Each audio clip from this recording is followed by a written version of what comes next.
Dear students, carbohydrates की series में आज हम जो नेक्स्ट टॉपिक पढ़ने जा रहे हैं वो है open chain structure of D fructose. इसमें हम देखेंगे कि हमारा डी फ्रक्टोज का ओपन चेन स्ट्रक्चर कैसे आया।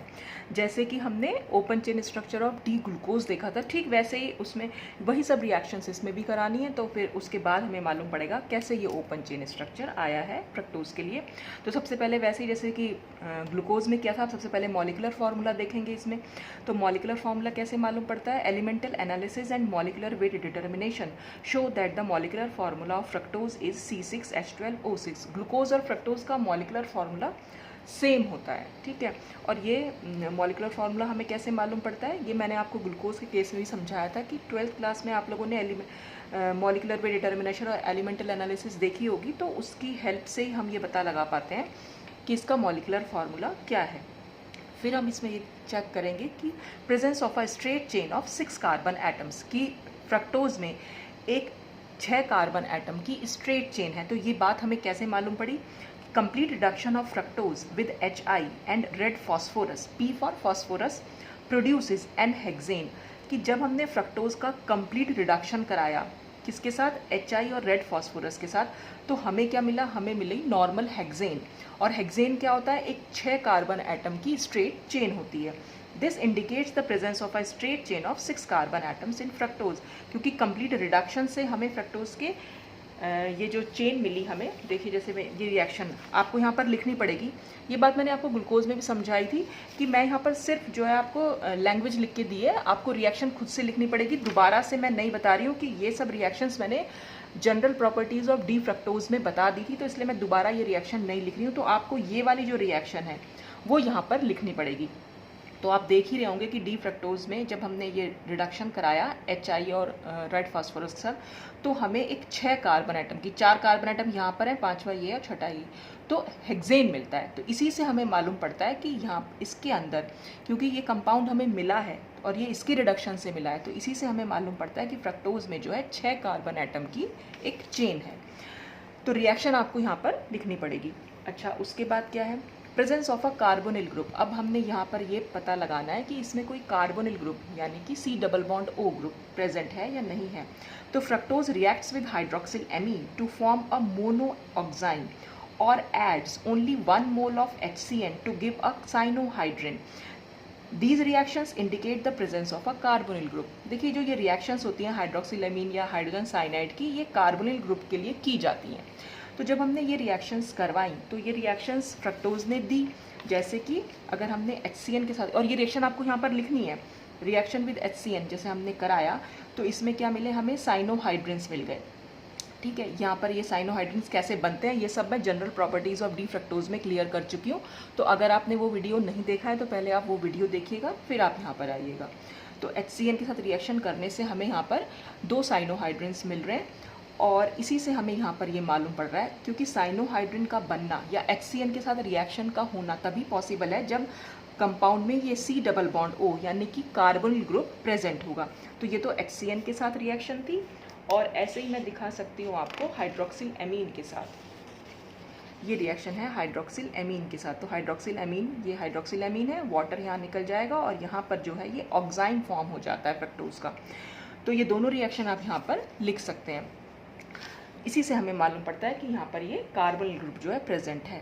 अब ये कार्बोनिल ग्रुप एल्डिहाइडिक ग्रुप भी हो सकता है और कीटोनिक ग्रुप भी हो सकता है। तो अब हमें पता लगाना है कि ये एल्डिहाइडिक है या कीटोनिक ग्रुप है। तो carbonyl group as a ketonic group, fructose में कार्बोनिल ग्रुप जो होता है वो कीटोनिक ग्रुप होता है। कैसे मालूम पड़ा? Oxidation of fructose with concentrate HNO3 yields a mixture of glycolic acid and tartaric acid. Since this oxidation occurs with the rupture of the carbon chain and these acids contain less number of carbon atoms than fructose। देखिए यहाँ पर क्या हुआ, और हाँ, अब चाहे तो आप पहले इसका स्क्रीनशॉट लेके रख सकते हैं, फिर मैं आपको समझा दूंगी कि इसमें क्या हुआ है। तो कीटोन का जब भी कभी ऑक्सीडेशन होता है, एक तो उसका ऑक्सीडेशन बहुत मुश्किल से होता है। तो ब्रोमीन के वाटर के साथ तो ऑक्सीडेशन होता ही नहीं, माइल्ड ऑक्सीडेशन फ्रक्टोज का इसीलिए पॉसिबल भी नहीं है। तो यहाँ पर जो हमने उसका ड्रास्टिक ऑक्सीडेशन कराया विद कॉन्सेंट्रेट HNO3, तो यहाँ पर हमें क्या देखने को मिला कि कि हमें एक मिक्सचर मिल गया ग्लाइकोलिक एसिड का और टार्टरिक एसिड्स का। तो जो ये एसिड्स बनते हैं, ये एसिड्स में कार्बन एटम का नंबर कम होता है इन कंपैरिजन टू फ्रक्टोज। तो जब भी कभी ऐसा होगा कि जिस भी कंपाउंड का हम ऑक्सीडेशन करा रहे हैं और उससे अगर हमें जो एसिड मिल रहा है, मतलब कार्बोनिल ग्रुप का अगर हम ऑक्सीडेशन करा रहे हैं और हमें एसिड मिल रहा है less number of carbon atoms. देखिए कैसे लेस नंबर, अब यहाँ पर हमारे पास फ्रक्टोज में थे 6 कार्बन एटम। जब हमने HNO3 का ऑक्सीडेशन करा, ये रिएक्शन भी आपको यहाँ पर लिखनी पड़ेगी, तो हमें मिला ग्लाइकोलिक एसिड और टार्टरिक एसिड। अब ग्लाइकोलिक एसिड में खाली 2 कार्बन है और टार्टरिक में 4 कार्बन है। तो यहाँ पर थे 6 कार्बन, तो 6 कार्बन वाला कोई एसिड हमें यहाँ पर नहीं मिला। जबकि अगर ये एल्डिहाइडिक ग्रुप होता तो पहली बात तो इसका माइल्ड ऑक्सीडेशन भी हो पाता, ब्रोमीन वाटर का, जैसे कि हमने ग्लूकोज में केस में देखा था। लेकिन यहाँ पर माइल्ड ऑक्सीडेशन नहीं हुआ। दूसरा, जब ये ऑक्सीडेशन हुआ तो हमें 2 टाइप के एसिड्स मिले जिनमें जो कार्बन एटम का नंबर था वो लेस था इन कंपैरिजन टू फ्रक्टोज। तो जो भी रिएक्टेंट हमने लिया है उसमें अगर कार्बोनिल ग्रुप प्रेजेंट है और हमें एसिड मिलते हैं लेस नंबर ऑफ कार्बन वाले, तो इसका मतलब वो कीटोनिक ग्रुप होता है। और एल्डिहाइड में हमें same number of carbon atom मिलेगा, जितना कार्बन एटम यहाँ थे एसिड में भी हमें उतने ही कार्बन एटम मिलते हैं।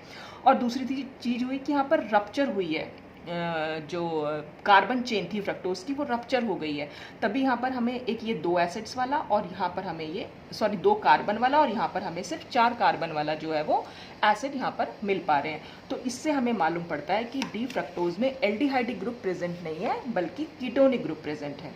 तो इसका आप स्क्रीनशॉट ले ही चुके होंगे। अब इसके बाद दस indicating that the carbonyl group is present in the form of ketone. ठीक, अब आती है, अब हमें ये तो मालूम पड़ेगा कीटोन है, लेकिन कीटोन की पोजीशन क्या है, कहाँ पर वो प्रेजेंट है, कौन से कार्बन पर, यानी 1 2 3 4 कहाँ पर प्रेजेंट है। तो पोजीशन ऑफ कीटोनिक ग्रुप में हम देखेंगे कि fructose cyanohydrin on hydrolysis gives a polyhydroxy acid which on reduction with HI gives 2-methyl hexanoic acid. This confirms that keto group of a fructose is presented C2 यानी carbon number 2।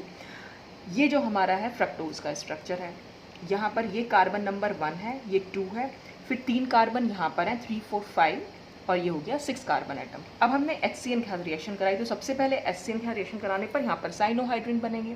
2 type के cyanohydrin बन रहे हैं, पर यहाँ पर मैंने simple लिखा रखा है कि ये साइनोहाइड्रिन बना हुआ है। ठीक है, अब जब ये साइनोहाइड्रिन का हाइड्रोलिसिस कराते हैं तो जो ये CN ग्रुप है, देखिए कभी भी एक चीज़ ध्यान रखिएगा, कंपाउंड में अगर CN ग्रुप प्रेजेंट है और अगर हम हाइड्रोलिसिस करा रहे हैं तो CN जो है हमेशा कार्बोक्सिलिक ग्रुप में चेंज होता है, COOH बन जाता है उसका। अगर हमने 1 मोल ले रखा है H2 का तो CONH2 यानी एमाइड बनेगा, और अगर हमें 2 मोल यानी कंप्लीट हाइड्रोलिसिस करा दी तो फिर वो COH में चेंज हो जाएगा। तो यहाँ पर कंप्लीट हाइड्रोलिसिस हुई है तो CN जो है COOH में चेंज हुआ। अब ये कैसे चेंज हुआ, ये मैं आपको अगर आज की वीडियो में टाइम मिला तो मैं बता दूंगी कि CN से COH कैसे बनता है, नहीं तो हम नेक्स्ट वीडियो में इसको डिस्कस कर लेंगे। तो यहाँ पर कंप्लीट हाइड्रोलिसिस हुई और हाइड्रोलिसिस से क्या हुआ, ये सिर्फ इसमें चेंज आया, CN जो है COH में चेंज हो गया। ठीक है, अब जो भी ये हमारा पॉलीहाइड्रोक्सी एसिड बना, इसको हम कह रहे हैं पॉलीहाइड्रोक्सी। पॉलीहाइड्रोक्सी का मतलब होता है एक से ज़्यादा हाइड्रोक्सी ग्रुप वाला एसिड। तो यहाँ पर हाइड्रोक्सी ग्रुप एक से ज़्यादा है, तो ये हमारा पॉलीहाइड्रोक्सी एसिड हो गया। फिर जब हम इसका रिडक्शन करा रहे हैं in presence of HI and red phosphorus, तो हमें क्या मिल रहा है, 2-मिथाइल हेक्सेनोइक एसिड मिल रहा है, यानी कि जो भी हमारा एसिड मिल रहा है वो सेकंड नंबर पर मिल रहा है। तो इससे हमें ये मालूम पड़ रहा है कि ये जो हमारा कीटोनिक ग्रुप है वो कार्बन नंबर 2 पर है। देखिए जो भी रिएक्शन हो रही है वो कार्बन नंबर 2 पर ही हो रही है। ये कार्बन नंबर 2 था, ये नंबर 1 है, ये नंबर 2 है, साइनोहाइड्रिन नंबर 2 पर बना। फिर हाइड्रोलिसिस जब हमने कराई तो CN ग्रुप COH में चेंज हुआ और फिर हमारा ये 2-मिथाइल हेक्सेन। अब ये 2-मिथाइल हेक्सेनोइक एसिड कैसे हम नाम दे रहे हैं, अब हम कार्बन नंबर 1 इसको बोलेंगे, इसके नाम जो दे रहे हैं उसका, क्योंकि हम आपने नॉमेनक्लेचर अगर पढ़ा हो तो जो कार्बोक्सिलिक ग्रुप होता है वो हमेशा हम उसको नंबर 1 देते हैं, मतलब ये हमारा मेन ग्रुप हो गया और इसको हमने नंबर 1 दिया, ये 2, फिर ये 3 4 5 और ये 6। तो 2 नंबर पर क्योंकि मिथाइल ग्रुप जुड़ा हुआ है साइड चेन की तरह, तो 2-मिथाइल हेक्सेनोइक, हेक्सेन क्योंकि 6 कार्बन है और ओइक हम कार्बोक्सिलिक का सफिक्स लगाते हैं तो 2 मिथाइल हेक्सेनोइक एसिड बना। तो इससे हमें ये चीज़ मालूम पड़ी। और अगर हम फ्रक्टोज के केस में देखेंगे तो फ्रक्टोज की जो चेंज आ रही है वो ये वाली जा रही है। तो जो भी कुछ हो रहा है उस सेकेंड कार्बन पर ही हो रहा है, तो जो सेकेंड कार्बन पर ही सारे चेंजेस हो रहे हैं, इसीलिए हमें मालूम पड़ रहा है कि कीटोनिक ग्रुप जो है वो C2 कार्बन पर यानी कार्बन नंबर 2 पर प्रेजेंट है। तो आप इसका भी स्क्रीनशॉट ले सकते हैं। अच्छा, अब हमें ये सब कुछ मालूम पड़ा। फिर हम देखेंगे कि क्या इसमें हाइड्रोक्सिल ग्रुप प्रेजेंट है या नहीं। तो presence and position of 5 hydroxyl group. Fructose reacts with acetic anhydride to form penta acetate. ये रिएक्शन भी हम फ्रक्टोज में देख चुके हैं। This reaction indicates the presence of 5 hydroxyl group in fructose.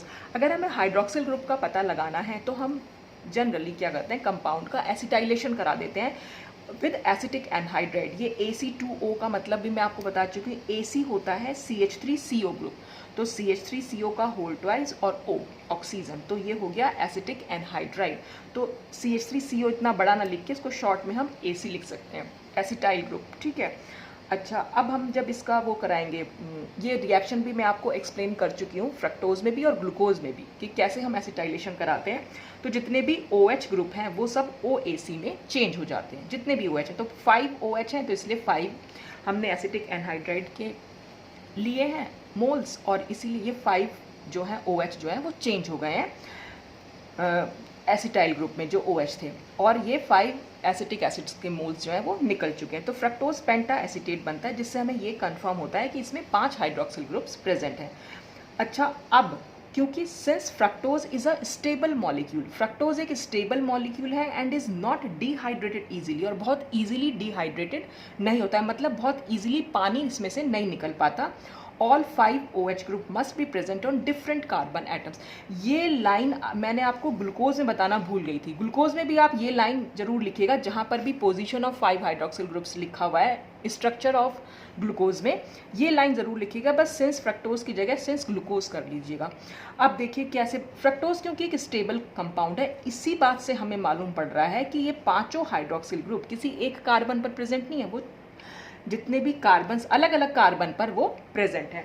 अगर वो एक ही कार्बन पर प्रेजेंट, देखिए यहाँ पर क्या स्टेबल, क्या मतलब अगर हमारे, ये मैंने आपको पहले ही बताया था, अगर एक कार्बन से कभी भी 2 OH ग्रुप प्रेजेंट होंगे तो हमेशा क्या होगा, वहाँ पर वाटर का मॉलिक्यूल निकल जाता है। ये H और ये OH, वाटर का मॉलिक्यूल निकल जाता है। तो ये हम कहते हैं कि ये एक अनस्टेबल कंपाउंड है, तभी इसमें से वाटर का मॉलिक्यूल निकला।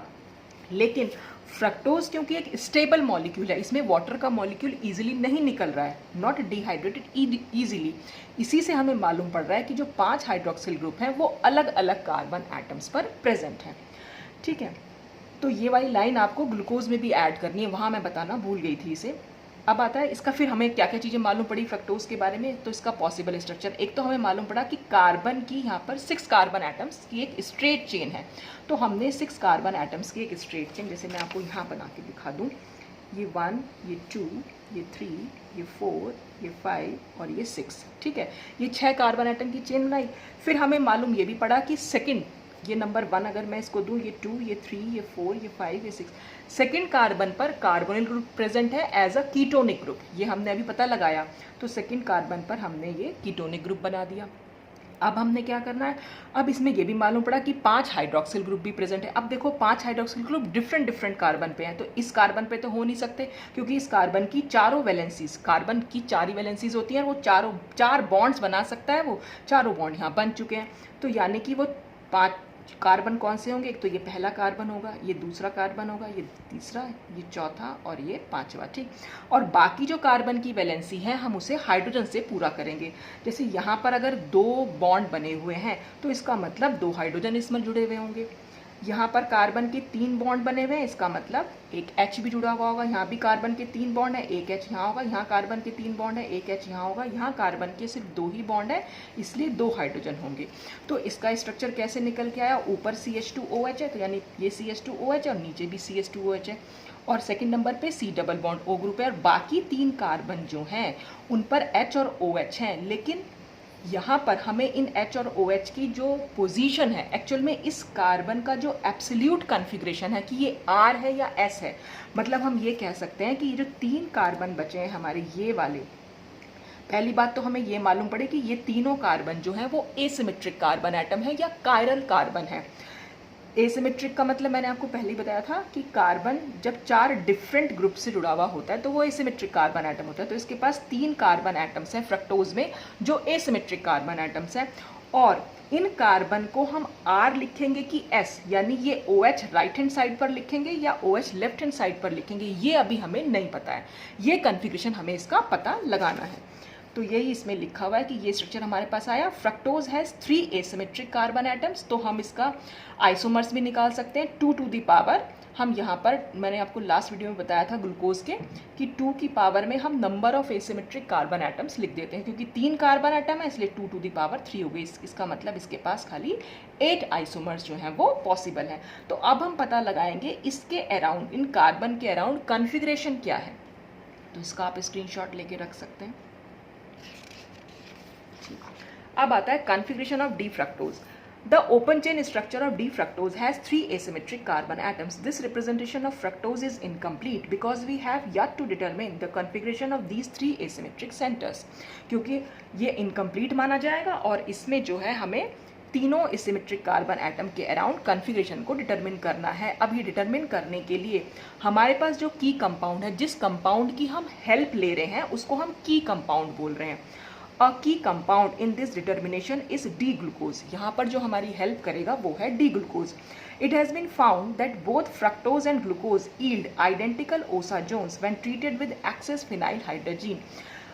ग्लूकोज और फ्रक्टोज को जब हम एक्सेस ऑफ यानी फिनाइल हाइड्रोजीन की अधिकता के साथ रिएक्ट कराते हैं तो हमें ओसाजोन्स मिलते हैं। ये मैंने आपको प्रॉपर्टीज़, आपने अगर पढ़ी हैं ग्लूकोज और फ्रक्टोज की तो आपने देखा भी होगा कि वहाँ पर ओसाजोन फॉर्मेशन होता है। और आपने एक चीज़ और नोटिस कीजिएगा वहाँ पर कि जो भी ग्लूकोज और फ्रक्टोज के ओसाजोन का स्ट्रक्चर जो निकल के आया वो बिल्कुल सेम है, आइडेंटिकल बनते हैं। ये C6H12O6 दोनों का ही मॉलिकुलर फार्मूला है। फिनाइल हाइड्रोजन के साथ रिएक्शन कराई और दोनों ही यही वाला ओसाजोन बनाते हैं। इसको हम ग्लूकोओसाजोन भी बोल सकते हैं और इसको हम फ्रक्टोओसाजोन भी बोल सकते हैं, क्योंकि दोनों का स्ट्रक्चर सेम है। रिएक्शन जो होती है वो शुरू के दोनों कार्बन पर होती है, बाकी जो तीनों चारों कार्बन हैं वो बिल्कुल सेम रहते हैं। यानी कि इतना जो पोर्शन है वो ग्लूकोज और फ्रक्टोज में बिल्कुल सेम है। सिर्फ जो इतना क्या, ये तो पूरा का पूरा ही सेम है। मतलब यहाँ पर कहने का मतलब है इन 3 कार्बन पर जो कन्फिग्रेशन आ रहा है, ओसाजोन हमने बना के देखा, जो भी इन पर कन्फिग्रेशन आ रहा है वो ग्लूकोज में भी वही है और फ्रक्टोज में भी वही है। या हम ये भी कह सकते हैं कि दोनों के ओसाजोन जो है वो सेम बनते हैं। तो पूरा का पूरा स्ट्रक्चर जो है ये ग्लूकोओसाजोन भी कह सकते हैं और फ्रक्टोओसाजोन भी कह सकते हैं। तो since osazone formation involves only C1 and C2, carbon number 1 and carbon number 2, both glucose and fructose must have the same configuration at the remaining carbon atoms.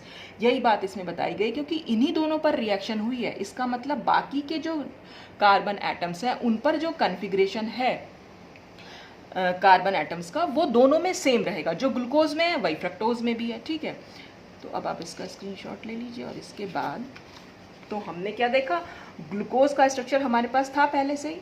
ठीक है, उसमें क्या था कन्फिग्रेशन, इस C से ये H, यानी कि इस कार्बन का अगर कन्फिग्रेशन निकालेंगे तो S निकलेगा। ये मैंने आपको बताया था R और S हम कैसे लिख सकते हैं, या तो आप डायरेक्टली निकाल के देख लीजिए, नहीं तो आपको क्या देखना है, ऊपर यहाँ पर जो भी कंपाउंड है कार्बोहाइड्रेट के केस में देखना है। बस अगर H जो है ये OH को देखना है। OH अगर राइट हैंड साइड पर है तो हम लिखेंगे R, और OH अगर लेफ्ट हैंड साइड पर है तो हम लिखेंगे S। ठीक है, तो इसका जो कन्फिग्रेशन है वही इसका भी कन्फिग्रेशन निकल के, तो फ्रक्टोज का इन 3 कार्बन पर हमें कन्फिग्रेशन मालूम पड़ गया with the help of glucose, या हम कह सकते हैं with the help of osazone formation. तो जो ओसाजोन में कार्बन के अराउंड कन्फिग्रेशन था वही ग्लूकोज और फ्रक्टोज में भी हमें देखने को मिला। तो ये हमारी फ्रक्टोज की हो जाएगी ओपन चेन कीटो फॉर्म। ठीक है, तो यहाँ से कन्फ्यूजन हमें मालूम पड़ गया। अब हम देखेंगे limitations of open chain structure of D fructose. इस ओपन चेन स्ट्रक्चर में क्या कमियां थी, या हम ये भी देखेंगे कि क्या एविडेंसेस, क्या प्रमाण थे against the open chain structure, या क्या प्रमाण थे जो साइक्लिक स्ट्रक्चर को कंफर्म कर रहे थे। ठीक है, कुछ भी कह सकते हैं आप इसको, किसी भी नाम से ये आ सकता है। तो क्या लिमिटेशन थी, लिमिटेशन लगभग वही है जैसे कि हमने डी ग्लूकोज में देखी थी।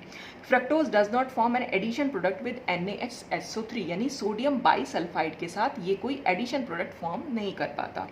Fructose does not react with Grignard reagent, Grignard reagent के साथ भी कोई रिएक्शन नहीं दे रहा है। Fructose penta acetate does not react with Grignard reagents, ठीक है, तो यहाँ पर ये भी पेंटा एसिटेट भी रिएक्ट नहीं कर पा रहा है। Fructose does not show carbonyl absorption in its infrared spectrum, जैसे कि ग्लूकोज भी कार्बोनिल को अपने इंफ्रारेड स्पेक्ट्रम में शो नहीं कर पा रहा था, कार्बोनिल का जो एब्जॉर्प्शन था, ठीक ऐसे ही यहाँ पर भी ये कार्बोनिल के एब्जॉर्प्शन को शो नहीं कर पाता, क्योंकि ये ओपन चेन फॉर्म में जो कीटोनिक ग्रुप है ये ऐसे फ्री फॉर्म में नहीं होता है। फ्रक्टोज शो म्यूटा रोटेशन शो करता है, यानी कि ये दो फॉर्म में एग्जिस्ट करता है, अल्फा और beta fructose. With methyl alcohol fructose form two isomeric methyl fructoside, जैसे कि ग्लूकोज भी मिथाइल अल्कोहल के साथ मिथाइल ग्लूकोसाइड बनाता है, ऐसे ही फ्रक्टोज भी मिथाइल अल्कोहल के साथ मिथाइल फ्रक्टोसाइड बनाता है। दो टाइप के बनाता है ये, अल्फा और बीटा। तो ये दो टाइप के, यहाँ पर तो हमें सिर्फ एक ही स्ट्रक्चर देखने को मिल रहा है, तो ये दो टाइप क्या है, तो वो दो टाइप हमें मालूम पड़ती है कि जब हम इसका साइक्लिक स्ट्रक्चर देखेंगे। तो ये कुछ लिमिटेशंस थी। अब हम देखेंगे इसका साइक्लिक स्ट्रक्चर कैसे फॉर्म हुआ। तो cyclic structure of D fructose, to explain the limitations of open chain structure, it has been proposed that in aqueous solution fructose exists as a mixture of two isomeric cyclic forms as shown below। तो ये जितनी भी limitations थी इनको दूर करने के लिए, जैसे हमने डी ग्लूकोज में किया था वैसे ही हम डी फ्रक्टोज में कर रहे हैं। ये प्रपोज किया गया, ये माना गया कि एक्वस सोल्यूशन में फ्रक्टोज जो है दो आइसोमेरिक साइक्लिक फॉर्म्स में एग्जिस्ट करता है, एक होती है अल्फा और दूसरी होती है बीटा।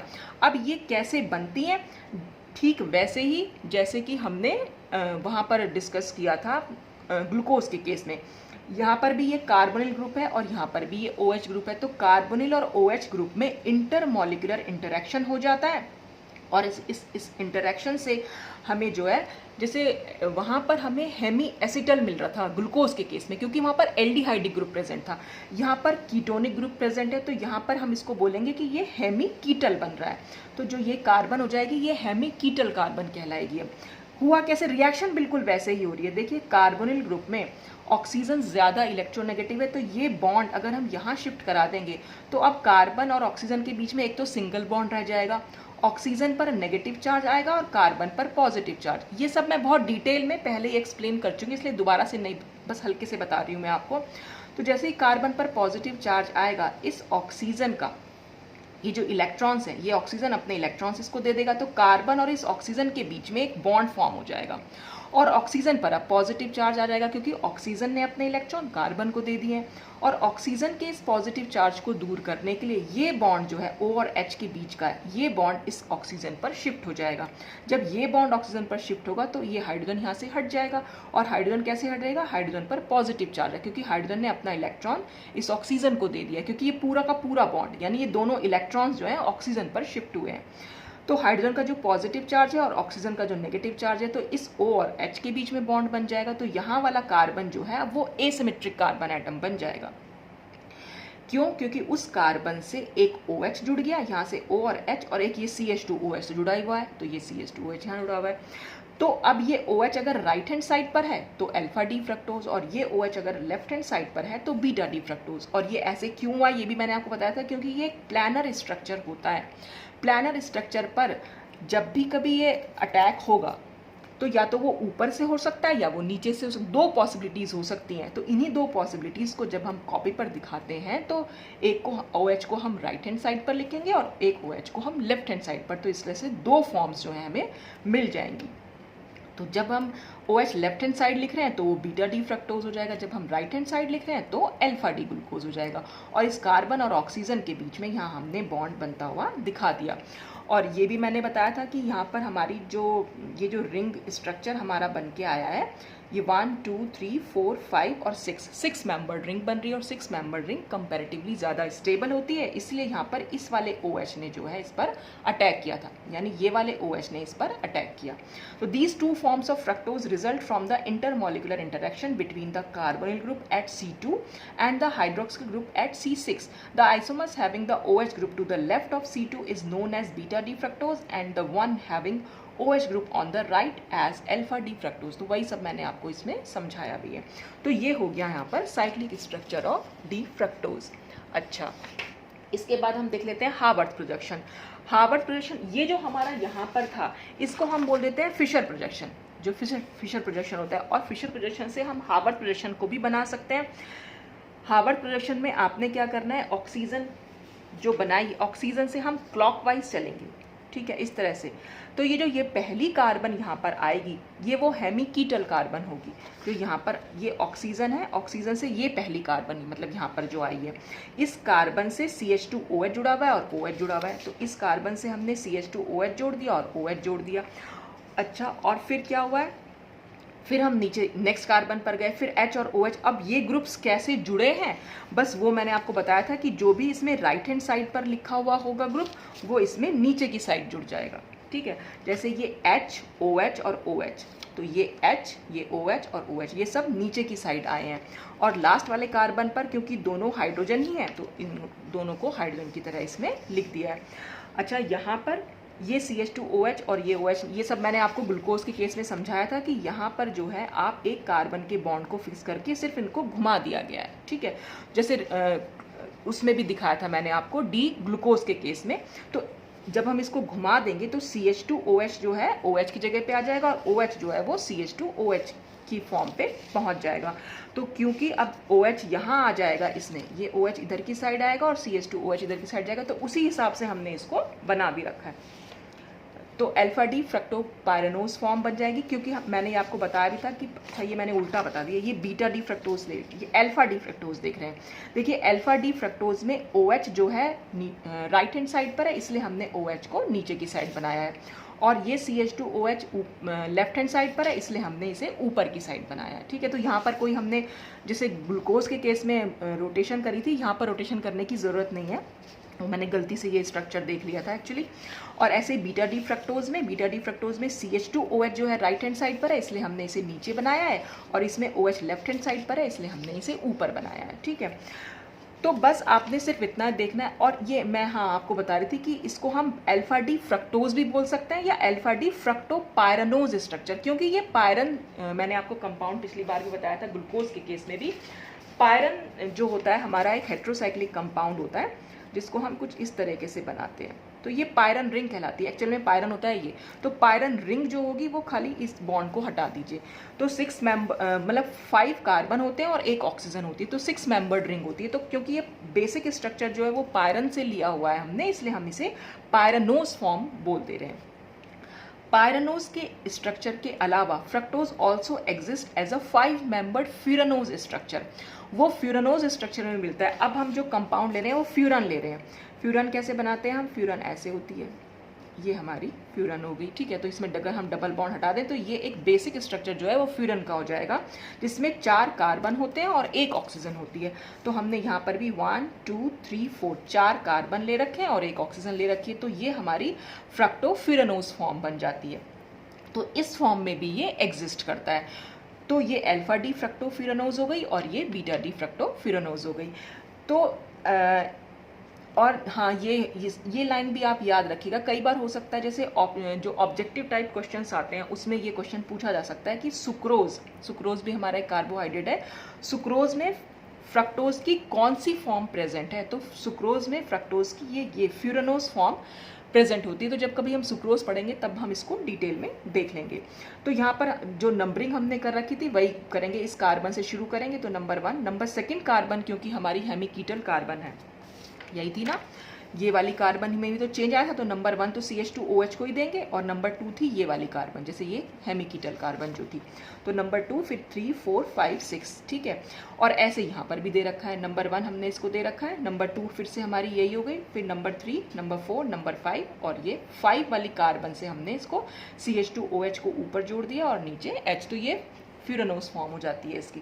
तो इस तरह से ये फ्रक्टोज हमारा यहाँ पर कंप्लीट होता है पूरा का पूरा, जिसमें हमने इसका ओपन चेन स्ट्रक्चर देखा, साइक्लिक स्ट्रक्चर देखा, हार्वर्ड प्रोजेक्शन देख लिया। तो आज के वीडियो के लिए तो बस इतना ही। बाकी जो नेक्स्ट टॉपिक्स हैं वो हम नेक्स्ट वीडियो में डिस्कस करेंगे। Thanks for watching.